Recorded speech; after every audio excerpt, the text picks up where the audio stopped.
வணக்கம் நேர்களே, மெய்வெளியின் திரைவெளி நிகழ்ச்சிக்கு அன்போடு உங்களை வரவேற்றுக் கொள்கின்றேன்.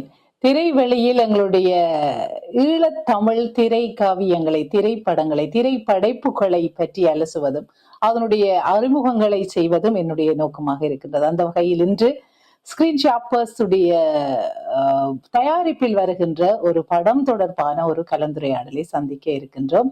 Two not scroll.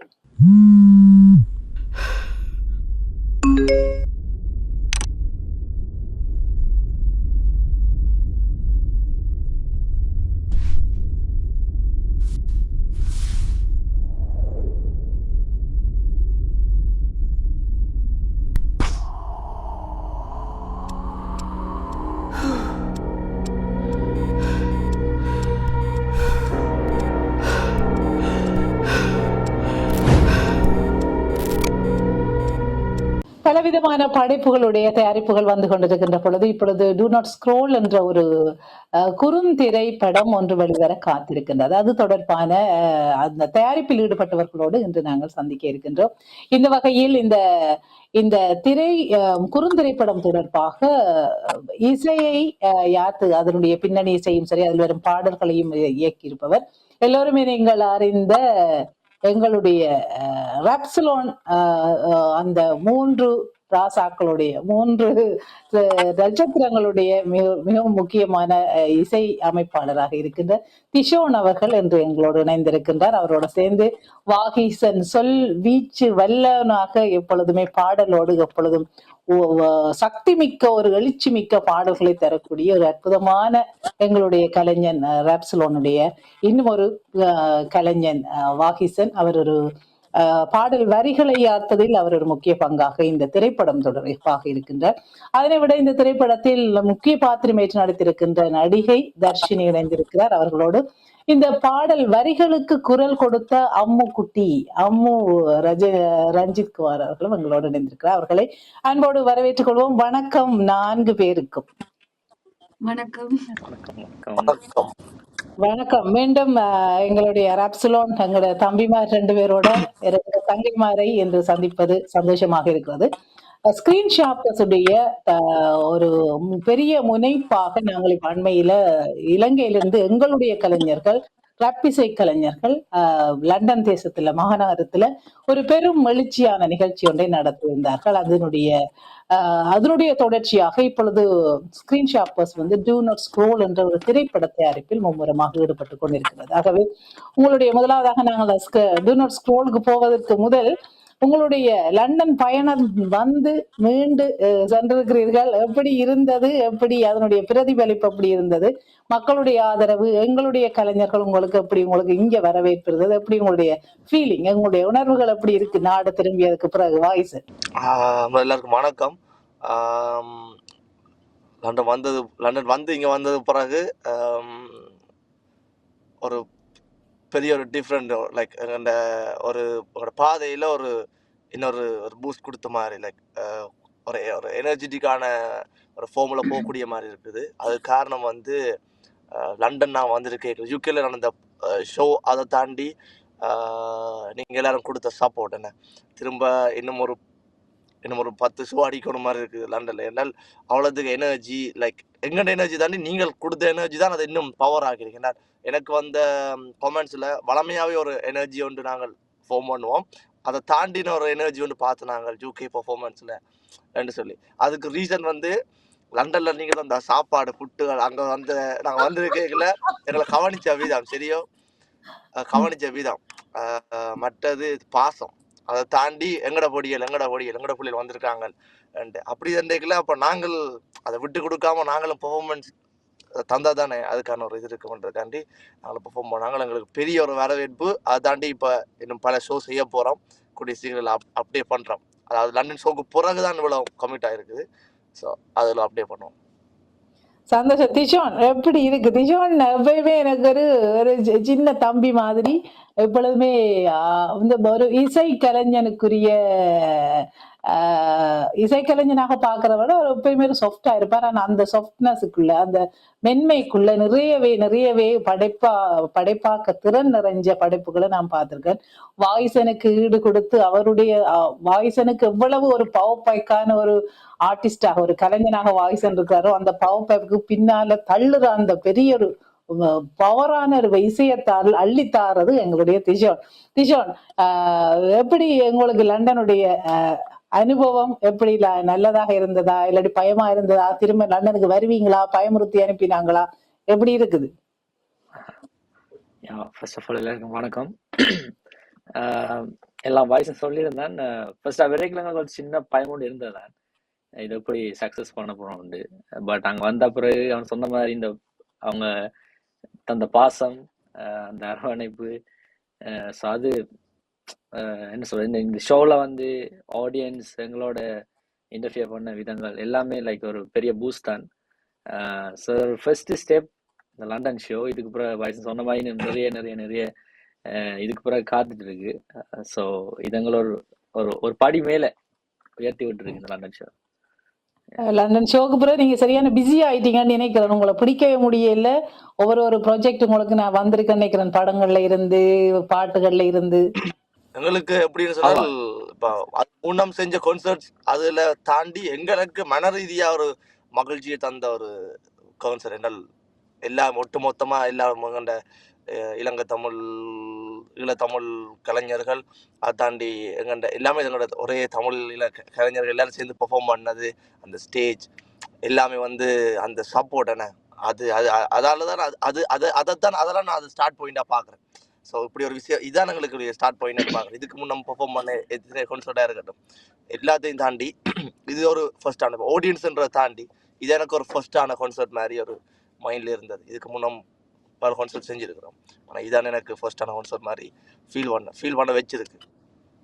உண்மையில இது ஒரு நல்லொரு அடிக்கல், முதல் படி என்று சொல்லலாம். என்னென்னு சொன்னால் உண்மையில ஸ்கிரீன் ஷாப்பர்ஸ் உடைய நிறுவனர், அதனுடைய உரிமையாளர் சாம் அவர்களுடைய அந்த முயற்சி, அவருடைய விடாமுயற்சி, ஈழத்து தமிழ் கலைஞர்கள் அனைவருமே ஒரு மேடையில் ஒரு நிகழ்ச்சியை பாரிய நிகழ்ச்சியை செய்ய வேண்டும் என்ற ஒரு விருப்பத்தோடு பெரிய கஷ்டங்கள் நிறைய பட்டுத்தான் அவர் அந்த நிகழ்ச்சியை தயாரிச்சிருந்தார், அதை ஒழுங்குபடுத்தி இருந்தார். ஆகவே நீங்க சொன்னது மாதிரி ஈழத்தமிழ் கலைஞர்கள் எல்லாரும் ஒரே மேடையில நின்ற ஒரு பெரிய நிகழ்ச்சி. லண்டன் கலைஞர்களும் லண்டன்ல இருக்கிற ஈழத்தமிழ் கலைஞர்களும் அதே போல நீங்க புலத்துல தாயகத்தில் இருந்து வந்த கலைஞர்களுமாக அந்த அந்த இடம் ஒரு பெருமதி மிக்க ஒரு நிகழ்ச்சியாக எத்தனையோ நிகழ்ச்சிகள் லண்டன்ல நடைபெறுகின்றன. ஆனால் ஒட்டுமொத்தமாக ஈழத்தமிழர்களுடைய தாயகமும் புலமும் சேர்ந்த ஒரு களமாக அந்த கலை படைப்பு அன்றைக்கு இருந்தது. எல்லாருக்குமே ஒரு பெருமையத்தை இருந்தது. நீங்க சொன்ன மாதிரி ஆடியன்ஸ் எல்லாருமே அந்த வயசு போனாக்கள் சின்னாக்கள் பெரியாக்கள் இல்ல, நார்மலா அந்த ராப் சாங் பாடுறதுக்கு இந்த ஒரு யங் கிரௌட் ஒன்று தான் வரும். ஆனா நீங்க ஒரு ஆள் கிட்ட நீங்களே என்ன இங்க வந்தீங்க, நானும் வர போறேன். நான் நினைக்கிறேன் அவருக்கு ஒரு 70-75 வயசு இருக்கும். ஆனா அவரும் வந்து ஆனா கடைசி பாட்டுக்கு அவரும் ஒழும்பி நின்றதை நான் பார்த்தேன். ஆகவே இது சின்னாக்கள் பெரியாக்கள் யங்ஸ்டர்ஸுக்கு மட்டும் இல்ல, உங்களோட பாட்டுங்கள் எல்லாம் இருக்குது. நீங்கள் எல்லாரையும் மீண்டும் அதுக்காக நான் வயசு போனது இல்ல, அப்படி எங்க எல்லாருக்கும் மனதில் அப்படி யோசிக்க கூடாது. சரி, அப்படி ஒரு தளத்தை தந்த அந்த ஸ்கிரீன் ஷாப்பர்ஸ் உடைய அடுத்த படியாகத்தான் இந்த குறும்படம் டூ நாட் ஸ்க்ரோல் என்ற அந்த குறுந்திரைப்படத்தை உருவாக்கி கொண்டிருக்கின்றார்கள். அதுல மிக முக்கியமாக தவிர்க்க முடியாமல் எங்களுடைய ராப்சிலோன் பாய்ஸ் கட்டாயமாக அவர்கள் இணைஞ்சு பயணிக்கிறது சந்தோஷமாக இருக்கிறது. சரி, இந்த டூ நாட் ஸ்க்ரோல் இதனுடைய ஆரம்பம் வாய்ஸ் உங்களுக்கு நிறையவே சாமோட கனெக்ஷன் இருக்குமென்னு நினைக்கிறேன், தொடர்பு இருக்குமென்னு நினைக்கிறேன். இந்த இப்படி ஒரு படத்தை கொண்டு வர வேண்டும் என்று என்ன முனைப்போட இந்த சாமுடைய ஐடியா ஸ்டார்ட் பண்ணினது டூ நாட் ஸ்க்ரோல்? எனக்குமே வந்து என்ன சொன்னால் படத்துல இருக்கிற பாயிண்ட் என்னன்னு தெரியாது. ஓகே, நான் ஓப்பனாக சொல்றேன். என்னன்னு சொன்னால் லைக் அது அவங்களுடைய பொருள் எல்லாமே கிரியேட் பண்ணது. எனக்கு வந்த வேலை அப்படின்னா பாட்டு இல்லை வேற ஒன்றுமா நான் இல்லை சில வரிகள் வந்து எனக்கு அண்ணன் அனுப்பியிருந்தவர். இதை தாண்டி சில விஷயம் ஆட் பண்ணி செய்யணுமாண்டு. அப்போ வளமையை மாதிரி தான் ஸ்டூடியோவில் போயிருந்துட்டு அப்படியே கம்போஸ் பண்ண அப்படியே எழுதி உடனே எடுக்க போகிறோம். அப்படி தான் வளமையாக எல்லா பாட்டுமே கம்போஸ் பண்ணுறது. ஏதாவது ஒன்று ரெண்டு பாட்டுக்கு மட்டும் ஏதாவது 2 லைனோட வருவேன். அதாவது ஸ்டார்டிங் லைனோட வந்துட்டு போய் மசந்தி கேட்பன்ட்டே மச்சான் 2 லைன் தான் எழுதி இருக்கிறேன், மிச்சம் வருகுது இல்லையா, சும்மா அடிச்சு வரேன், நான் எழுதே இல்லை, நான் சொல்கிறேன் மிச்சம் வருகுது இல்லையாண்ட. அவனுக்கு தெரியும், மியூசிக்கை போட்டு அப்படியே கீஸில் கையை வைக்க, நான் நெஞ்சு எழுத சரி. அப்படிதான் முடிந்த பாட்டும் நடந்தது. ஸோ எனக்கு சாமண்ணா சொன்ன விஷயம் வந்து ஆனால் ஸ்டோரி எனக்கு தெரியும். ஆனால் என்ன சொல்கிறேன்டால் அது எந்த பாயிண்ட்ல ஸ்டார்ட் பண்ண எனக்கு தெரியாது, என்னதுக்காண்டி ஸ்டார்ட் பண்ண தெரியாது. ஆனால் எனக்கு அந்த ஸ்டோரி பிடிச்சிருந்தது. அதோட எனக்கு இந்த பாட்டும் வந்து அப்படின்னா ஓகே ஒரு ஃபீலாக இருக்கணும், லவ் ஃபீலியர் உண்டு. எனக்கு வந்து அப்படின்னா காதல் தோழியை பற்றி பெருசாக எழுத தெரியாது, சரியா? என்னப்பா ரொம்பவே தெரியாது காதல் தோழி பற்றி எழுத, சரியா? வர்ணிச்சல் சொன்னா எழுதலாம், மற்றது தமிழை பற்றி சொன்னீங்கன்னா எழுதலாம். அதை விட கவித்ரா எல்லாரையும் பாடினீங்களே. அதான் பவித்ரா வந்து காதல் தோழி, அது ஒரு சின்ன போர்ஷன் என்ன, அதாவது ஃபன்னியான காதல் தோழி எழுதலும், சரியோ? ஃபன்னா அப்படி எழுதலும். ஆனா ஃபீல் பண்ணி எழுதி யோசிக்கிறேன், நான் ஃபீல் பண்றது குறைவு கொஞ்சம். அதனால எனக்கு அது ஃபீல் பண்ற மைண்ட் செட் இருக்கேன். அப்படி சொல்லக்கூடாது. இப்ப ஃபீலிங்க்கு ஒருவரும் வராம போயிருவாங்க உங்களுக்கு. இல்ல அதுவும் செய்ய இயலுமன்றத லைக் பார்த்தேன். ஓகே அதுவும் செய்யலாம். நான் வேறு பாட்டு போட்டுதானே, அப்ப ட்ரை பண்ணி பாக்குறதானே சும்மா. சரி, இப்ப முதலாவதாக எங்களுக்கு டியூலர் ஸ்க்ரோல் என்ற அந்த திரைப்படத்துக்கு முதலாவது இப்பொழுது ஸ்கிரீன் ஷாப்பருடைய லிரிக்கல் வீடியோ, முதலாவது பாடலுக்கான ஒரு பாடல் ஒன்று உருவாக்கி இருக்கிறார்கள்.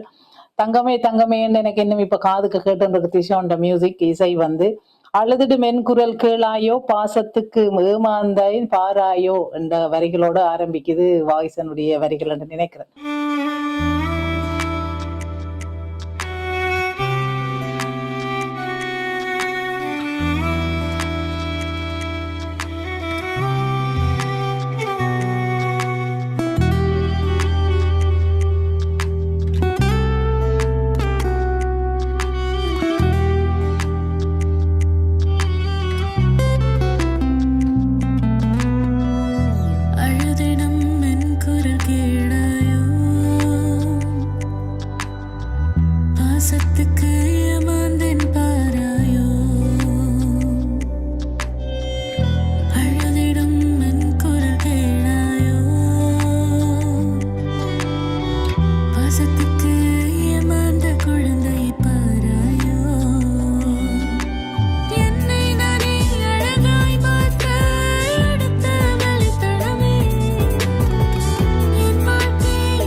இது நிலையாய்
சரி தர்ஷினி, நான் உங்களை கன நேரம் நான் தம்பிமாரன்ட்டு அவங்களோட கதைக்கிறேன் இல்ல. தர்ஷினி, இதுல முக்கியமான கதாபாத்திரம் ஏற்று நடிக்கிறீங்க. இப்ப இவங்களுக்கு எல்லாம் தொட்டு தொட்டா ஒரு பணி கொடுக்கப்பட்டிருக்கு. மியூசிக் இவர் செய்யுங்கோ, அது செய்யுங்கோ, இது செய்யுங்கோ, பாடுங்கன்னு சொல்லி. இப்ப நீங்கெல்லாம் அந்த கதையெல்லாம் கேட்டிருப்பீங்க முழுமையா. இந்த கதையை கேட்டு எப்படி உங்களுக்கு ஸ்கிரீன் ஷாப்பஸோட நீங்க நடிகையா இந்த கதாபாத்திரத்துக்கு நீங்க எல்லாம் பொருத்தமானவர் எப்படி உங்களை அணுகினாங்க, எப்படி உங்களுக்கு தொடர்பு ஏற்பட்டு? எனக்கு ஃபர்ஸ்ட் இன்ஸ்டாகிராம்ல தான் மெசேஜ் பண்ணியிருந்தாங்க. இப்படி ஒரு ஷார்ட் மூவி உண்டு, உங்களுக்கு இன்ட்ரெஸ்ட் இருக்குதா அப்படின்னு சொல்லி ஒரு மெசேஜ் போட்டிருந்தவன். அப்போ நான் பிராவேண்ட் அந்த இன்ஸ்டாகிராம் ப்ரொஃபைல் எல்லாம் போய் பார்க்கும்போது அதில் நான் இவங்களோட இது பார்த்தேன். நான் அந்த கான்சர்ட் எல்லாம் இது பண்ணியிருந்து பார்த்துட்டு பிறகு நான் சொன்னேன் ஓகேன்னு சொல்லி அதுக்கு பிறகு எனக்கு கான்டாக்ட் பண்ணி ஒரு மீட்டிங் கொண்டு போனாங்க. அப்போ அதில் தான் எனக்கு ஸ்டோரியை பற்றி சொன்னேன், இதுதான் ஸ்டோரின்னு சொன்னதும் ஸ்டோரி கேட்டதும் எனக்கு இருந்தது. ஒரு பாசிட்டிவான ஒரு மெசேஜ் சென்ட் பண்ற மாதிரி ஸ்டோரி தான். ஸோ நான் உடனே ஓகே சொல்லிட்டேன். அதுல ஓகே, அப்படிதான் இன்ட்ரடக்ஷன் ஆனது எனக்கு. இதுக்கு முதல் நீங்க நடிச்சிருக்கிறீங்களா? இப்ப உங்களுக்கு இது ஃபர்ஸ்ட் மூவியா அல்லது இதுக்கு முதல் வேற எதுவுமே கேமராக்கு முன்னால நடிச்ச எக்ஸ்பீரியன்ஸ் இருக்கா? இப்ப எல்லாருக்குமே டிக்டாக்கு முன்னால நடிச்ச எக்ஸ்பீரியன்ஸ் இருக்கு. ஒரு படமாண்டு வரைக்குள்ள அந்த எக்ஸ்பீரியன்ஸ் உங்களுக்கு இருக்குதா? இல்ல, இதுதான் என் ஃபர்ஸ்ட் எக்ஸ்பீரியன்ஸ். நான் சும்மா இன்ஸ்டாகிராம்ல ரீல்ஸ் அண்ட் டிக்டாக்ல வந்து சும்மா வீடியோஸ் போடுறது. பட் இதுதான் என்னோட ஃபர்ஸ்ட் எக்ஸ்பீரியன்ஸ் ஆக்டிங் வரும்போது. உங்களுக்கு பயமா இருந்ததா ஃபர்ஸ்ட் நீங்க ஸ்டார்ட் பண்ணி? உங்களுக்கு எப்படி உங்களோட கான்ஃபிடென்ட் லெவல் எப்படி இருந்தது ஃபர்ஸ்ட் டைம் இந்த கேரக்டரை எனக்கு அது சூட் ஆகுமா, அதை செய்து முடிப்பேனா, இதை வெற்றியா எல்லாருக்கும் இந்த படத்தை கொண்டு போறதுக்கு இந்த ஆக்டிங்க முழுமையா கொடுப்பேனா, அந்த கான்ஃபிடென்ட் லெவல் எப்படி இருந்த உங்களுக்கு ஆரம்பத்தில்? நான் பெருசா அதை யோசிக்கல. எனக்கு ஒரு கான்ஃபிடென்ட் இருந்தது, இது ஓகே நான் செய்ய முடியும்னு சொல்லிட்டு. ஏன்னா இந்த ஸ்டோரி வந்து ஒரு ரியலிஸ்டிக்கான ஒரு ஃபேக்கான மாதிரி இல்ல. ஆக்சுவலி எல்லாரோட லைஃப்லயும் நடக்க தான் இது. ஸோ அவ ஸ்டோரி சொன்னோடனே எனக்கு கான்ஃபிடென்ட் இருந்தது, டெஃபினெட்லி இது செய்யலாம் அப்படின்னு சொல்லிட்டு. ஆக்டிங் எக்ஸ்பீரியன்ஸ் இல்லை தான், பட் இருந்தாலும் ஐ வாஸ் கான்ஃபிடென்ட் இது ஓகேன்ற மாதிரி. ஆனா இப்பயே நடிக்கிற மாதிரி தான் இருக்கு இல்லையா எங்களுக்கு திஷான்? அழகா நடிக்கிறா, நேச்சுரலா நடிக்கல, நேச்சுரலா செய்யறா.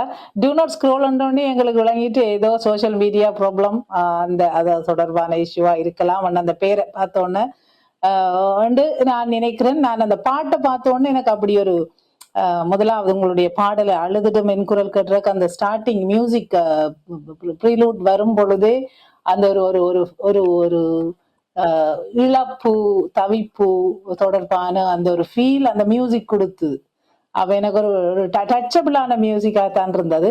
பாட்டு குரல் எப்படி வரும்னு பார்த்துட்டு இருக்கேங்க. அம்முக்குட்டி வந்து அழகா வந்தா என்ன. அப்ப நாங்க இப்ப அம்முக்குட்டியோட கதைக்கணும். அம்மு, நீங்க ஒரு சின்ன குட்டியா உங்களை நான் பார்த்திருக்கேன். நீங்க இதுல வருவீங்கன்னு நான் எதிர்பார்க்கல. ஆனா இப்ப உங்களுடைய எப்படி நீங்க ஸ்கிரீன் ஷாப்பர்ல இந்த பாட்டுக்கு பாடினது தொடர்பாக உங்களுடைய எப்படி நீங்க ஃபீல் பண்றீங்க? அழுததும் என் குரல் கீழாயோவா? வணக்கம் எல்லாருக்கும். எனக்கு இந்த பாட்டு வந்து நான் பாடுறதுக்கு ஃபுல் ரீசனே வந்து திஷோன் அண்ணா. எனக்கு அவர் தான் வந்து கேட்டிருந்தார், நம்ம ஒரு பாட்டு ஒன்று இருக்குது, பாடி பார்க்குறியா, ட்ரை பண்ணுறியான்னு. இப்போ நான் சொன்னேன், நானும் ஃப்ரீயாக இருந்தாலும் சொல்லிட்டேன், ஓகே நான் ட்ரை பண்ணலாம்னு. அப்புறம் தான் பார்த்தா அந்த மியூசிக் கேட்டால் எனக்கு தெரியுது கொஞ்சம் அந்த லவ் ஃபெயிலியர் அது இதுண்டு வருது. நார்மலாக நான் அப்படி பாட்டு பாடுறேன் முதல். உங்களுக்கு வாய்ஸ் மாதிரி எக்ஸ்பீரியன்ஸா? நீங்க இப்ப ஃபீல் பண்ண மாட்டீங்க? ஃபீல் பண்ண மாட்டேன், பாடத்தான் அந்த ஃபீலிங் வரும். அவரை கூட சொல்லக்கூடாது. இப்ப எந்த இதுல நான் சொல்றேன். அப்ப பாட்டு பாட இந்த சாஃப்ட் வரணும், யோசிச்சிருக்கேன். இந்த சாஃப்டான வாய்ஸ் வரணும். நார்மலா பாய்ஸுக்கு வந்து கணக்கு லவ் ஃபெயிலியர் இருக்கு, அவை பாட்டு பாடி நான் கேட்டிருக்கிறேன் கணக்கு. ஆனா கேர்ள்ஸ் வந்து லவ் ஃபெயிலியர் பத்தி பாடி this is the first time, like this is the very first time நான் ஒரு பாட்டு கேர்ள் பாடுற மாதிரி கேட்டிருக்கிறேன். ஸோ அதுலேயும் கொஞ்சம் எமோஷன் கொடுத்து பாடணுமென்று தான் பாடினான். அண்ட் அது வெளியில் வரைக்கும் நல்ல ஒரு ரிதமோட ஒரு அந்த ஃபீலிங் தெரிஞ்சது அந்த பாட்டு கேட்கல. So I was happy. இந்த இவையோட சேர்ந்து பயணி கேட்கல, உண்மையாக ஹாப்பியாக ஃபீல் பண்ணேன். அழகா பாடி இருக்கிறீங்க, அழகான பாட்டு. திஷோன், இப்ப எல்லாரும் அந்த ஃபீலை பத்தி காய்ச்சல் இருக்கிறோம். அவனுக்கு எங்களோட வாய்ஸ் எனக்கு வந்து ஃபீல், அந்த ஃபீல் பிரேக்கப் ஆற ஃபீல் இல்லையா, வராது. அப்படி சொல்ல வரீங்க. நான் என்ன சொல்றேன்டா, எனக்கு திஷோன்ட்ட வந்து இருந்து வர்றது ஃபுல்லாவே கொஞ்சம் பாசிட்டிவான வைப் தான் வரும். அந்த எப்படி சொல்றது, இந்த அழுகிறது, நெகட்டிவானது, இல்லாது, முடியாது அப்படியான வேர்ட்ஸுகளோ அப்படியான இதுவோ செய்கிறே இல்லை. சரியா கேட்டு பாருங்க. அப்போ அதால எனக்கு எழுதினாலே பாசிட்டிவான விஷயங்கள் எழுதி கொஞ்சம் பழகினதுல எனக்கு அந்த பக்கண்ட ஒரு சேட் மூடுக்கு போகிறது வந்து அந்த ஸ்டுடியோவுக்கும் அந்த வைப்ரேஷனுக்கு செட் ஆகாது, எங்களுக்கும் அந்த பெருசாக அது வர்றே இல்லை, கனெக்ட் ஆகிறே இல்லை. பிறகு சரி ஓகே செய்வோம்னு செய்ய. ஆனால் கணவர் சொல்லிட்டு இல்லை சேட் சாங் வந்து நல்லா இருக்குது, நல்லா கனெக்ட் ஆகுது. முதல்ல ஒரு பாட்டு செஞ்சாங்க, அது ஒரு சும்மா லவ் ஃபெயிலியர் தான். அந்த பாட்டு வந்து செஞ்சுதான் அது கணவர் கேட்டு அந்த பாட்டை தங்களுக்கு தான் அப்படின்னு. அப்போதான் யோசிச்சேன், என்னடா போதாரியப்பா நாங்கள் நான் யோசிச்ச நல்லா இல்லை, நானும் எல்லாருக்கும் பிடிச்சிருந்தது. முதல்ல ஒரு பாட்டு செஞ்சேன், அது சும்மா தான் செஞ்சேன், அது பிடிச்சிருந்தது. அப்போ யோசிச்சேன் ஓகே அப்போ ஃபீல் வருகுது. ஆனால் எனக்கு தோணுது அப்படின்னா இல்லை இது காணாது, இன்னும் ஏதோ செய்யணும். மியூசிக்கால வந்து அது ஃபில்லப் பண்ணிடும். அப்போ லிரிக்கோ அல்லது என்ன செய்கிறோமோ பாடுறோமோன்றதை தாண்டி மியூசிக் வந்து கொண்டு போயிடுமன்ற நம்பிக்கையில் எழுதுறதுதான். அவ்வளோதான், நான் ஒன்றும் பண்ண இல்லைப்பா அந்த மாதிரி. எல்லாம் அவன் செய்யலப்பா இல்லையா? அப்ப திஷோன் ஆனால் ஒரு உங்களோட மகிழ்ச்சியான உங்களோட தருணம் உண்டு. ஒரு விஷயம் கருத்து மட்டுமே கிடைச்சது என்றால் அதிகம் ஏமாற்றப்படுகிறது ஆண்கள் என்றது. ஆண்கள்லாம் அதிகம் அந்த லவ் ஃபெயிலியர் சாங் செய்யணும் என்றது கிடைத்தது ஒரு மகிழ்ச்சியான தருணம் இந்த இடத்துல பதிவு செய்யணும். நல்ல கருத்து நீங்க எல்லாம் ஏமாத்துறீங்கன்னு நீங்களே சொல்லிட்டீங்க என்ன? அதுதான் அதுதான். சரி திஷோன், இப்ப இந்த பாட்டு இப்ப எல்லாரும் தர்ஷினி, எங்களோட அம்மு, மற்றது வாயிசன் எல்லாருமே இந்த பாடல் உருவாக்கங்கள் தொடர்பாக தங்களுடைய அனுபவம், இதுக்கு காரணகர்த்தாவா இருக்கிற பின்னணி இசை வந்து நிச்சயமாக உங்களுடைய ஃபீல் தான். அந்த அந்த அந்த வந்த விழுந்த வரிகளுக்கு அந்த உயிரை கொடுக்கிறது உங்களுடைய மியூசிக் தான். இந்த உருவாகல இப்ப அவன் சொன்னா உங்களுடைய ஸ்டூடியோல வந்து அப்படி ஒரு நெகட்டிவான அல்லது ஃபெயிலான வைப்ரேஷனுக்கே இடம் இல்லையே. அப்ப இந்த வைப்ரேஷனை எப்படி நீங்க எடுத்துக்கொண்டீங்க? எப்படி உங்களுக்கு இது சேலஞ்சிங்கா இருந்தது? எப்படி இந்த பாட்டை உருவாக்கினீங்க? யா ஸோ ஃபர்ஸ்ட் 2 பேரும் தான் ஒர்க் பண்ணது. ஒரு சேலஞ்சாக தான் இருந்தது. ஸோ லிரிக்ஸ் போட்டாச்சு. எனக்கு கொஞ்சம் இந்த ஸ்ட்ரிங்ஸ், வயலின் அந்த மாதிரி ஸ்டஃப்ல கொஞ்சம் ஒர்க் பண்ண ஆசை. பட் கனகாலம் அது ஒர்க் பண்ணாமல் ஒரு பிரேக் விட்டுட்டோம். இப்போ சரி இதை ட்ரை பண்ணி பார்ப்போம் தான் ஃபர்ஸ்ட் எல்லாம் கம்போஸ் பண்ணது. ஃபுல்லாக லிரிக்கெல்லாம் ரெடி பண்ணி அதை கம்போஸ் பண்ணி செஞ்சாச்சு. சரி இது அப்போ இன்னும் உயிர் கொடுக்கணுமே அப்படின்ட்டு தான் லைக் அண்ணா சொன்னா ஃபீமேலான்னு பாடணும். அப்போ ஃபர்ஸ்ட் நான் மியூசிக் செய்யல வந்து ஓகே இது இன்னும் பெட்டரா செய்யலாமன்ற மாதிரி லைக் இருந்துச்சு. பட் அது கொஞ்சம் பேசிக்கா தானே நார்மலா செய்வோம் ஸ்டார்ட்ல. அதுக்கப்புறம் வாய்ஸ் கொடுத்து வந்தா பிறகு அது எனக்கு எங்களுக்கு ஒரு லைக் இன்னொரு பூஸ்டர் தந்துச்சு. ஓகே அந்த என்ன சொல்ற இன்னும் நாங்கள் பெட்டரா செய்யணும் அப்படின்னுட்டு பேருந்து அண்ணாம் கொஞ்சம் ரெஃபரன்ஸ் சொன்னாங்க, வயலின் ஆட் பண்ணணும்.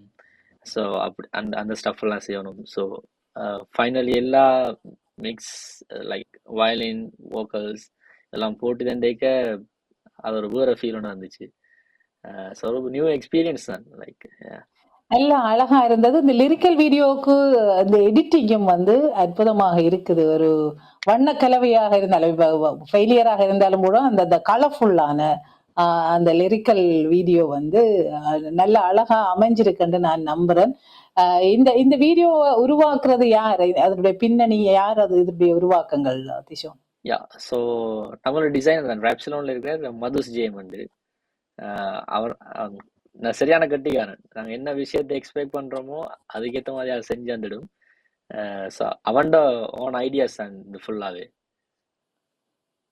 கெட்டிக்காரன். வாழ்த்துக்கள் அவருக்கும் எங்களுடைய வாழ்த்துக்களை இந்த நேரம் தெரியணும். என்னோட அற்புதமா ஒரு நீட்டா ஒரு ஒழுங்கு ரீதியாக அந்த பாடல் அமைக்கப்பட்டிருக்கான்னு நான் நம்புறேன். சரி, இந்த பாடல் வரிகள் தொடர்பாக இப்ப முதலாவது லிரிக்கல் வீடியோ வந்திருக்குது, அழகாக உருவாக்கி இருக்கிறார்கள், அதை படைச்சிருக்கிறாங்க. அது லிரிக்கலை பார்த்து கொண்டு அந்த பாடலை பார்க்கும் பொழுதே ஆசையாக இருக்கிறது, விஷுவலைஸ் பண்றதுக்கு முதல், அது காட்சிப்படுத்தப்படுறதுக்கு முதல். சரி, இந்த பாடல் வரிகளை எப்படி நீங்கள் இப்ப உங்களுக்கு அனுபவம் இல்லை, எனக்கு இப்படி ஒரு தோல்வி ஒன்று வருகுது என்று சொல்லி ஒரு பின்னணி கதையை சொன்னாலும் கூட எப்படி நீங்க மிச்சம் அவ்வளவு பாடலையும் எழுதி எப்படி என்னென்ன தொடர்ல நீங்க என்னென்ன கருப்பொருளை வச்சுக்கொண்டு உங்களுக்கு அந்த நினைவு ஒரு ஏதாவது ஒரு சம்பவம் அல்லது ஏதாவது பின்னணி ஞாபகத்துல இருந்தோம்னா அந்த வரிகள் வந்து விழும் இல்லையா? அழுதுடும் என் குரல் கீழாயோ, பாசத்துக்கு மாந்தேன் பாராயோ, என்னை நானே அழகாய் மாத்த எடுத்த வலைத்தளமே, என் வாழ்க்கையை புரட்டி போட்ட போர்க்களமே. அப்ப எனக்கு வலைத்தளம் வந்து தொடர்பா சொல்லுங்க. எனக்கு வந்து ஒரு முதல்ல ஒரு குறிப்பிட்ட லிரிக்ஸ் கொஞ்சம் அனுப்பியிருந்தவர் சாமண்ணா. அப்ப எனக்கு அனுப்பியிருந்தவர் அனுப்பிட்டு சொன்னவர் லைக் இதை வச்சுக்கொண்டு ஃபுல்லா ரெடி பண்ண சொல்லி மிச்சம். அப்ப அதுக்கு பிறகு நான் எழுதினது தான் லைக் இதுல வந்து ஸ்டார்டிங் வேர்ட் வந்து எழுதினது இன்னொரு லிரிக்டிஸ்ட். அப்ப எழுதி போட்டு தான் எனக்கு அனுப்பியிருந்தது. நான் எனக்கு வளமையா சொல்ல அப்படி வாரது எப்படின்னா சில பாடலுக்கு வந்து அவைகளுக்கு ஒரு மனசுல ஒரு சில வேர்ட்ஸ் இருக்கு மேடம், இந்த வேர்ட்ஸ் வச்சா நல்லா இருக்குமான். அது வரைக்கும் சில லிரிக்டிஸ் வந்து அக்செப்ட் பண்ண மாட்டோம், இல்லை ஃபுல்லா தான் எழுதணுமான்ட்டு. எனக்கு அப்படியான சிலாக்களுக்கு தங்கண்ட வேர்ட்ஸ் எல்லாம் ஒரு பாட்டாக்கு எப்படி இருக்கணும்னு ஒரு ஆசை இருக்கு. நான் ஃபர்ஸ்ட் டைம் நான் பாட்டு எழுதிக்கல, என் பாட்டு வந்து எப்படி நான் வேர்ட்ஸ் எழுதி போட்டேன், ஆனா எனக்கு எப்படி இருக்குமான்னு தெரியாது. ஆனா ஃபர்ஸ்ட் டைம் நான் பாட்டு கேட்கல, எனக்கு அது அந்த ஃபர்ஸ்ட் டைம் அப்படி அந்த சந்தோஷம் வந்து இன்று வரைக்கும் வராது. என்றால் அது ஒரு வேற மாதிரி ஒரு ஃபீல் ஒன்று இருந்தது. என் லிரிக்ஸ் இப்படி இருக்கா கேட்காண்டு. ஸோ அந்த விஷயத்துக்காண்டி நான் சில இடத்த விட்டு கொடுக்குறேன். நான் பேரை என்னோட ஆட் பண்ணுறதுக்கெல்லாம் ஓகே, என்னோட சேர்ந்து எழுதுறதுக்கு மோமெண்ட் சொல்கிறேன். நான் சவுண்ட் கேட்டிங்கன்னா தெரியும், அவங்கள்ட்ட வேற பாட்டில் மோஸ்ட் எல்லா சவுங்களையும் கஸ்டமைஸ் பண்ணி வேலை செய்ய வேண்டி வரும். அப்போ நான் சொல்லுவேன் சரி ஓகே, அது சில அவைகளுடைய ஆற்றல்களும் வெளிப்படுறதுக்கான ஒரு இடம் தானே. எங்களுக்கு ஒரு சான்ஸ் கிடைக்காட்டி எங்களை யாருன்னு தெரிஞ்சிருக்காது என்ன, அப்படித்தானே, அப்படி ஒரு இதுதானே. அப்போ நான் ஓகேன்னு சொல்லிட்டு நான் அதை அக்செப்ட் பண்ண எழுதினேன். அப்போ அந்த ஸ்டார்டிங் வந்து எனக்கு அந்த லிரிக்ஸ் பிடிச்சிருந்தது. சொன்னால் அது மாற்ற வேணா, அதை அப்படி வச்சுருவோம். அந்த அழுதிடும் என் குரல் கேளாயோ, பாசத்துக்கு ஏமாந்தேன் பாராயோ. ஸோ அது பிடித்த எனக்கு கேட்டோடனே அந்த ஃபீலாக இருந்தது மைண்டில். அப்போ சொன்ன கடந்து சொன்னான் ஓகே, அப்போ அதை அப்படியே போட்டாச்சு. அதுக்கு பிறகு எழுதினதுலாம் ஃபுல்லாக நான் எழுதியிருக்கிறேன். இந்த ஒரு அந்த நான் நினைக்கிறேன் நீங்க டூ நாட் ஸ்க்ரோல் என்ற அந்த மெசேஜ் சொல்ற ஒரு பாசிட்டிவான மெசேஜை தான் சொல்ல வருகிறோம் இந்த படத்துக்கூடாகன்றதை நான் நினைக்கிறேன். அதை சொல்ல வந்து அதுக்கு ஏற்ற மாதிரியான பாடலை உருவாக்கி இருக்குங்க. இதுல எத்தனை பாடல்கள் வர உங்களுக்கு ஏதாவது ஐடியா இருக்கா? எத்தனை பாடல்கள் வரும், இல்லாட்டி ஒரு பாட்டு தான் தீம் மியூசிக்கா இந்த பாடல் வருகுதா? எத்தனை பாடல்கள் இந்த படத்துல வேற இருக்குது திஷான்? இதுல ஒரே ஒரு பாட்டு தானக்கா செய்யறாங்க. ரைட், ஒரு தீம் மியூசிக்கா வருது.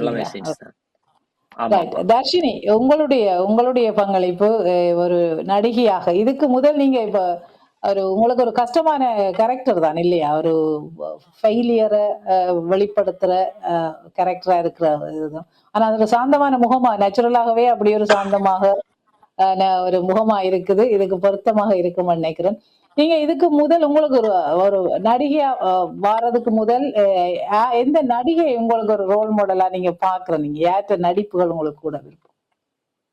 எனக்கு நயன்தாராவை பிடிக்கும். எனக்கு அவங்கதான் மை ஃபேவரட் ஆக்ட்ரஸ்.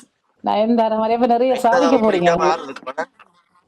அதுதான் நயன்தாரா சொன்னே வாய்ஸ் எனக்கு படிக்கிற வயசுல பட்டாம்பூச்சி பறக்குதா அதுல தெரியுமா, அவ அழகில நயன்தாரா. நயன்தாரா பல ஜெனரேஷன் தாண்டியும் ஹீரோயினா இருக்கிறான. இன்னும் கனவு கன்னியாகவே இன்னும் பள்ளிக்கூட படியங்களோட மனதிலையும் இருக்கிற அளவுக்கு அவருடைய ஆக்டிங்கும் திறமையும் கூட. அப்ப நல்லொரு முன்னுதாரணத்துக்கு எடுத்துக்கொண்டுதான் நீங்க நடிக்கிறீங்க. சரி, இந்த பாட்டுக்கு உங்களுடைய ஷூட்டிங் எக்ஸ்பீரியன்ஸ் எப்படி இருக்கு?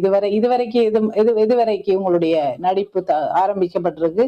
உங்களுடைய டைரக்ஷன், இந்த படத்துக்கான டைரக்ஷனா செய்யறது எப்படியான சப்போர்ட் உங்களுக்கு இந்த படம் தயாரிப்பு தொடர்பாக இருக்கு? இதுக்கு டைரக்ஷன் வந்து விலாஷினி. ஃபர்ஸ்ட் டைம் நான் அவங்கள மீட் பண்ணது ஷூட்ல தான் நான் மீட் பண்ணினேன். பட் எனக்கு கொஞ்சம் ஈஸியா இருந்தேன். ஏன்னா அவங்க எல்லாமே ப்ராப்பரா எக்ஸ்பிளைன் பண்ணுவாங்க, இது இப்படின்னு சொல்லி. நிறைய ரீடேக் போனது ஏன்னு சொல்லலாம், எனக்கு இதுதான் ஃபர்ஸ்ட் டைம். ஸோ நான் அதுவும் ஒரு பப்ளிக்கான பிளேஸ்ல தான் நாங்கள் ஃபர்ஸ்ட் ஷூட்டே பண்ணியிருந்தாங்க. அப்போ எனக்கு கொஞ்சம் ஷையா இருந்தது கேமராக்கு முன்னாடி. நான் டிக்டாக் செய்யறதெல்லாம் சும்மா வீட்டில் ஒரு ரூம்குள்ள இருந்து கொண்டு எடுக்கிற வீடியோஸ் தானே. அப்போ எல்லாருக்கும் முன்னாலே போது அதுவும் ஒரு டெம்பிளில் தான் ஷூட் பண்ணாங்க. ஸோ நிறைய பேர் நின்றவை, நிறைய பப்ளிக் ஆக்கள் எல்லாம் நிறைய பேர் நின்றவை. ஸோ கொஞ்சம் ஷையா இருந்துச்சு. பட் அது போக போக கிராஜுவலி ஓகே, ஓரளவுக்கு செட் ஆயிடுச்சு. பட் டைரக்டர் விலாஷினி வந்து ஷி வாஸ் வெரி ஹெல்ப்ஃபுல், நல்ல ஹெல்ப்ஃபுல்லா இருந்தாங்க. அந்த என்ன சொல்றேன், எனக்கு எடுத்த உடனே அவங்க சொன்ன சில விஷயங்களை எனக்கு ஸ்டார்ட்ல வந்து அண்டர்ஸ்டாண்ட் பண்ணல. பட் பொறுமையா இது பண்ணி, and also cameraman as well, எல்லாருமே பேஷண்டா இருந்து ஓகே ஓரளவுக்கு ஹாஃப் ஷூட் பண்ணிட்டேன். இன்னும் மீதி ஹாஃப் வந்து இருக்குது ஷூட் பண்றதுக்கு. ஸோ நல்ல எக்ஸ்பீரியன்ஸ். Very good. இப்ப இந்த படத்தை சாமுடைய டூ நாட் ஸ்க்ரோல் என்ற அந்த டைட்டிலோட வார அந்த படத்தினுடைய கரு தொடர்பாக நீங்க இது சில படங்கள் வந்து கற்பனையில உருவாக்குற படங்களா இருக்கலாம், சிலது சந்தோஷத்துக்கு யங்ஸ்டர்ஸ் உடைய லைஃபுக்கு ஒரு என்டர்டெயின்மெண்ட்டுக்கு ஒரு மேஜிக்கலான ஸ்டோரிஸா இருக்கலாம். இந்த ஸ்டோரிய இந்த இந்த கருப்பொருளை உங்களுடைய நடிக்கிறதுக்கு நீங்கள் ஏற்றுக்கொண்டது பிறகு இந்த கருப்பொருளை ஒரு படமாக உருவாக்குறதுக்கு கொண்டு வரக்கூடிய முக்கியத்துவம் தேவை என்னன்னு நீங்க நினைக்கிறீங்க? மெயின் வந்து இப்ப இருக்கிற இந்த சிச்சுவேஷன்ல வந்து இந்த படத்தின் மூலியமா அவங்க தெரிவிக்கிற அந்த மெசேஜ் வந்து நல்ல ஒரு பாசிட்டிவான எல்லாருக்குமே தெரிய வேண்டிய ஒரு விஷயம் நான் நினைக்கிறேன். ஏன்டா சோசியல் மீடியால வந்து நிறைய விஷயங்கள் நடக்குது, நாங்க பாக்குறோம். எவ்வளவுக்கு எவ்வளவு பாசிட்டிவ் இருக்குதோ அந்த அளவுக்கு நெகட்டிவும் அதுல வந்து இருக்குது. ஸோ இது வந்து அந்த நெகட்டிவ் தான் எடுத்து காட்டுது. நாங்க எப்படி சோசியல் மீடியால வந்து நாங்க கேர்ஃபுல்லா இருக்கணும்ன்ற ஒரு பாசிட்டிவான ஒரு மெசேஜை காட்டுற ஒரு ஒரு படம் தான் அது. அது ஒரு ஷார்ட் டைமுக்குள்ள வந்து நல்ல வடிவா எக்ஸ்பிளைன் பண்ணியிருப்பாங்க. அது நீங்க மூவியோட அவுட்கம் வரும்போது பாத்தீங்கன்னு சொன்னா தெரியும். அக்கா கதை எல்லாமே கேட்டுருவா. கருப்பொருளோட முழு கதையும் கேட்க இல்ல இல்ல அவ சொன்ன அவுட்கம் வரைக்கும் உங்களுக்கு தெரியும். பொதுவாக அந்த ஸ்டோரி வந்து பேஸ் வந்து சோசியல் மீடியால வார ஒரு இஷ்யூவை வச்சு கொண்டு எடுக்கப்பட்ட ஸ்டோரி. சரி, இது வந்து ட்ரூ ஸ்டோரி பேஸ்டா அல்லது கற்பனையில வந்த ஸ்டோரி என்று எப்படி உங்களுக்கு சொல்லப்பட்டது? அது எனக்கு அவை சொல்லல. பட் ஆனா எனக்கு தெரியும், அவ இந்த ஸ்டோரி சொல்லும் போது எனக்கு தெரியும் இது நிறைய பேருக்கு இது நடந்திருக்குமன்றது வந்து அது ஒரு ஃபேக்டா இருக்குது. ஸோ ஆனா அது ட்ரூ ஸ்டோரியா இல்லையான்றது வந்து அவ எனக்கு சொல்லல. ஸ்டோரி லைன் மட்டும்தான் சொன்னேன். பட் எனக்கு சொன்னோன்னுமே தெரியும். ஏன்டா நாங்களும் நிறைய சோசியல் மீடியால பாக்குறோம், நிறைய விஷயங்கள் கேள்விப்படுறோம் தானே. ஸோ இது நிறைய பேர் வாழ்க்கையில நடந்திருக்கும், நிறைய பேருக்கு ரிலேட்டபிளா இருக்கும் இந்த ஸ்டோரி பார்க்கும்போதோ எங்களுக்கும் ஒரு ரிலேட்டபிளா இருக்குமோ, இப்படி ஒரு விஷயம் எங்களுக்கு நடந்திருக்கு அப்படின்ற மாதிரி ஒரு மெசேஜ் தான் இது. ஆகவே மிக முக்கியமான ஒரு படம் ஒன்று வெளிவர இருக்கிறது. நீங்க சொல்றதன்படி எல்லாருக்குமே எல்லாருடைய வாழ்க்கையிலும் ஏதோ ஒரு இடத்துல அனுபவத்தை அல்லது பாதிப்பை தாக்கங்களை ஏற்பட்டிருக்கிறார்களுக்கு நிச்சயமாக இந்த படம் ஒரு செய்தியை சொல்லும் அல்லது கதையை சொல்லும், அல்லது நினைவுகளை மீட்டும் அல்லது கற்றுக்கொள்ளல தரும் என்ற ஒரு நம்பிக்கையை தர்ஷினியுடைய வார்த்தையிலிருந்து நாங்க பெற்றுக்கொள்ளலாம் என்று நான் நம்புறேன். நான் படமும் பார்க்கல, ஆக அந்த பாட்டு வரிகளை மட்டும் நான் பார்த்திருக்கிறேன், அந்த பாடலை மட்டும் பார்த்திருக்கிறேன். நீங்க சொல்ற மாதிரி இப்ப நாங்க கட்டாயமே டூ நாட் ஸ்க்ரோலுக்கு டூ நாட் ஆஃப் பண்ண மாதிரி கட்டாயம் அந்த படத்தை நாங்க ஃபுல்லா பார்க்கணும். பார்த்தா தான் எங்களுடைய ஸ்கிரீன் ஷாப்பர்ஸ் என்ன செல்ல வாராங்கள் என்பது தெரியும். அம்மு, உங்களுடைய இப்ப நீங்க வந்து ஃபர்ஸ்டா ஃபீல் பண்ணி ஒரு பாட்டு பாடிக்கிறீங்க, அது சேட். ஆனா நீங்க நிறைய பாட்டு பாடிக்கிறீங்க. நீங்க உங்களுக்கு இந்த சோகம் வராதுன்னு இல்ல, சோகமான விடுதலை பாடல்கள் நிறையவே பாடி இருக்கிறீங்க. ஆனா காதல் 2 வரைக்கும் தான் கொஞ்சம் ஒழிக்கிறீங்க, கள்ளி பரவாயில்லை.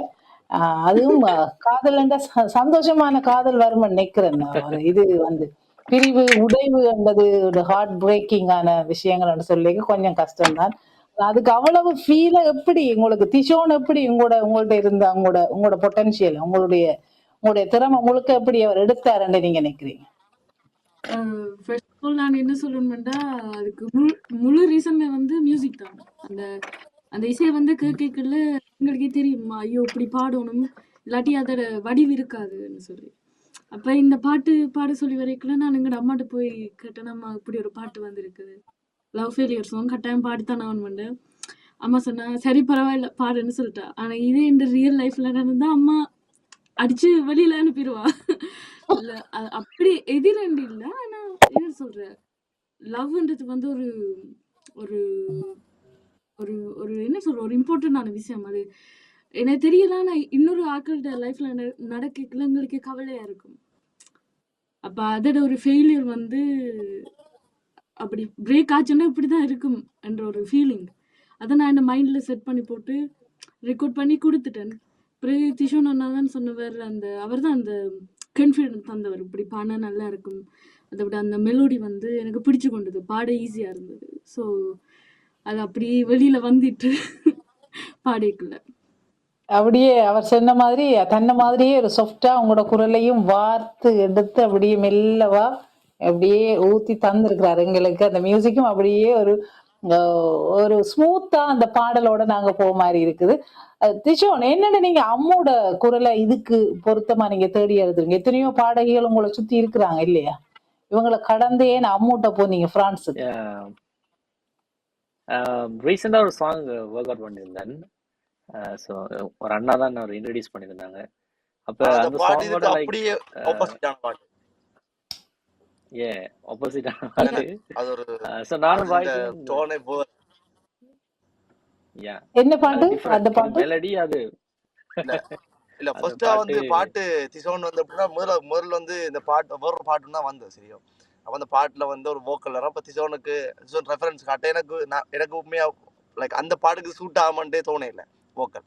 நான் சொன்னேன் இல்லடா இந்த வோக்கல் சூட் ஆகாது, சாஃப்டான வோக்கலா இருக்குது, நல்ல மெலோடிக்கான பாட்டு கொடுப்போம், வெயிட் பண்ணி வச்சிரு அப்படிதான் திசோனை சொல்லிட்டு வெயிட் பண்ணி வை, நல்ல நல்ல சாஃப்டான வோக்கல் இருக்குது, நல்ல ஒரு பாட்டு கொடுப்போம், மெலோடியான நல்ல பாட்டு கொடுப்போம், இந்த பாட்டு வேணாமடா கட்டாயப்படுத்தி பாட வைக்கணும். நான் வீட்டை வந்துட்டேன், வேற திசோன் வோக்கல் அனுப்பிட்டு நான் ஏர்போர்ட்ஸில் கேட்டு எடுத்து வச்சுட்டேன். வோக்கல் என்ன வேற மாதிரி, அது எப்படின்னா அது நல்ல சரியான ஷார்ப்பாக இருந்தது. அப்படின்னா இப்போ இந்த எப்படி சொல்றேன்னா அந்த ஃபீல் இருந்தது. வோக்கல் வந்து இந்த வெட்டுற மாதிரி, இப்போ நாங்கள் ரேப் படிக்க எப்படி இருக்குமோ அதே மாதிரி ஒரு வெட்டுற மாதிரி ஒரு ஃபீல் இருந்தால் உடனே திசோனுக்கு அடிச்சேன். 2 பாட்டு எப்படியாவது இதை மாதிரியான ஃப்ளேவரில் அடிச்சிரு தான் பிளான் பண்ணது. ஆனால் இந்த பாட்டு படிக்க வைப்பாருன்ட்டு எனக்கும் தெரியாது. நான் பாட்டு கேட்டால் அப்புறம் பாட்டு வோக்கல் கட்டணும்னா ஓகே அது சாஃப்ட் பாட்டு. ஆனால் இப்போ எப்படி இருக்குன்னா இல்லை சாஃப்ட் வோக்கல்வா படிக்க நல்லா இருக்காது, அது படிக்க தான் இல்லை. எனக்கு அந்த கம்பேரிசன் பார்க்க அது அது அது அது அந்த அந்த லெவல் கொஞ்சம் ஹை மாதிரி. அது அப்படி ஆப்போசிட்டான ஒரு பாட்டு, ஒரு வீரமான ஒரு அப்படி ஆக்ரோஷமான பாட்டு மாதிரி. அம்முன்ற குரலுக்கு அவங்க அவ்வளவு ஃபீல் பண்ணி அங்க ஒவ்வொண்டா அக்கு வேற ஆணி வேற அவங்களோட வாய்ஸை பிரிச்சு பார்த்துருக்குறாங்க. எந்த காதால சரியா வந்து விழுகுது, எப்படி வருகுதுன்னு அவ்வளவுக்கு ஒரு பெரிய ஒரு அவுட்கம் நீங்க கொடுத்துருக்கிறீங்கன்னு நினைக்கிறேன். நம்ம வாழ்த்துக்கள். உண்மையா நான் நம்மோட கூடுதலாக அதிகமான நாங்கள் போராட்ட பாடல்களை நான் கேட்டிருக்கிறேன். உண்மையா இப்படி ஒரு மெலடியஸ் சாங்க நான் அவர்கிட்ட இருந்துட்டேன். அதுவும் அந்த காதல் சம்பந்தமான ஒரு மென்மையான இப்படியான ஒரு வெளிப்பாட்டை கேட்கல. நான் இந்த பாட்டை கேட்ட நேரம் அம்மாண்டது இவன்ட்டு எனக்கு ஐடியா வரவே இல்லை. இப்ப நான் நேராக கண்டா பிறகுதான் இவ பாடி இருக்கிறான்ற ஒரு நினைவு வந்தது.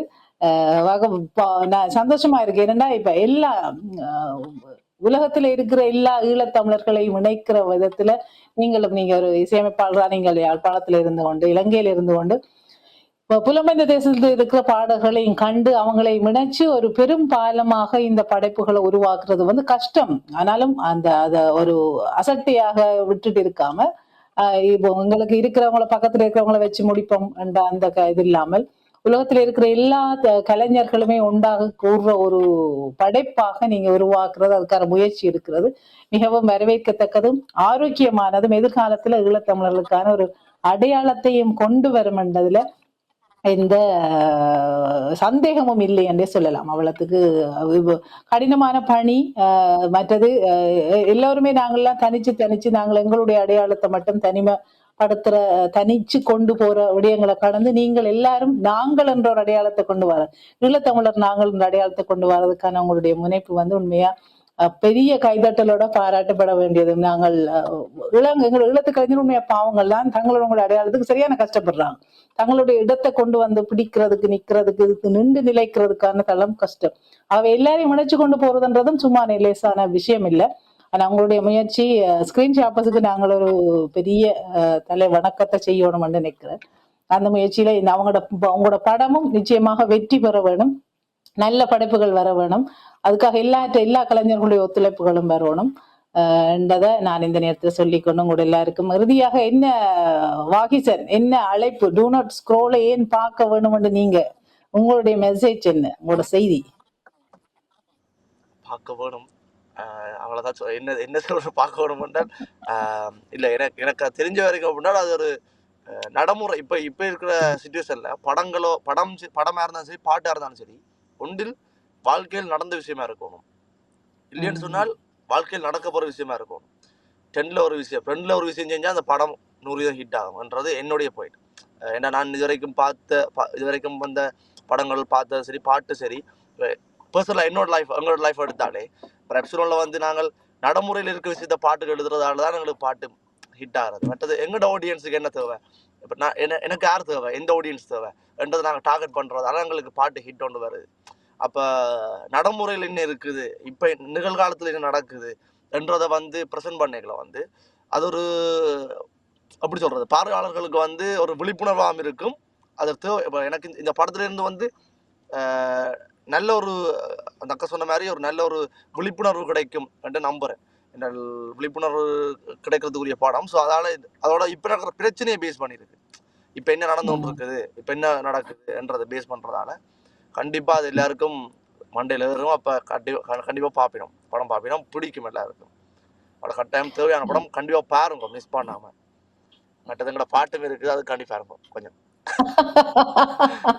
கட்டாயம். ராப்சலோன் என்னுடைய இந்த 2 தம்பிமார்லயும் எனக்கு பெரிய பிடிச்ச விஷயம் அந்த ஆழமாக ஒரு விஷயத்த மேலோட்டமாக அல்லது நுனிப்புல் மேய்வது போல ஒரு படைப்பை கொண்டு வராமல் அந்த படைப்பினுடைய ஒரு முழுமைக்காக முழுமூச்சாக தங்களை முழுமையாகவே அர்ப்பணிக்கின்ற ஒரு கலைஞர்களாக நாங்கள் அவரை பார்க்கிறோம். அவருடைய சிந்தனையும் சரி, சின்ன படியங்களா இருந்தாலும் சரி, உங்களுடைய வாகிசன் அவங்களுடைய சிந்தனை அவங்களை எப்பயுமே ஒரு உற்சாகத்தை தருகின்ற ஒரு சிந்தனை. அந்த சிந்தனை உண்மையாக அவங்களுக்கு ஒரு கடவுளுடைய ஆசீர்வாதம் தொடர்ந்து இருக்க வேண்டும். இந்த மொழி புலமை என்பது எல்லோருக்குமே ஈஸியாக கிடைக்காது. அந்த புலமைத்துவம் ஒரு திறமைக்கு ஒரு சரியான வழிக்கு வழிந்தோடத்தக்கதாக மக்களுக்கு சேர்ந்து செல்லக்கூடியதாக எந்த பாடல் வரிகளும் கூட இந்த பல பாடல்கள் வருகின்றன. சில பாடல்களை இசையோடு சேர்த்து ஒன்று தனியா லிரிக் இருக்கும் அல்லது இசை இருக்கும். அப்படி பல பாடல்கள், நிறைய பாடல்கள், நல்ல பாடல்கள் வருகின்றன, இல்லை என்று சொல்லவில்லை. ஆனால் உங்களுடைய பாடல்களை அச்சொட்டாக இந்த வார்த்தைகளை கேட்கிறோமோ இசையை கேட்கிறோமோ பிரிச்சு பார்க்க முடியாத அளவுக்கு உங்களுடைய படைப்புகள் இருக்குது. அவ்வளவுக்கு அந்த ரெண்டுமே இயைந்து இசைந்து பிணைந்து செல்லக்கூடிய அந்த அழகியலை படைக்கக்கூடிய வல்லமை உள்ள இளையவர்கள் நீங்கள்.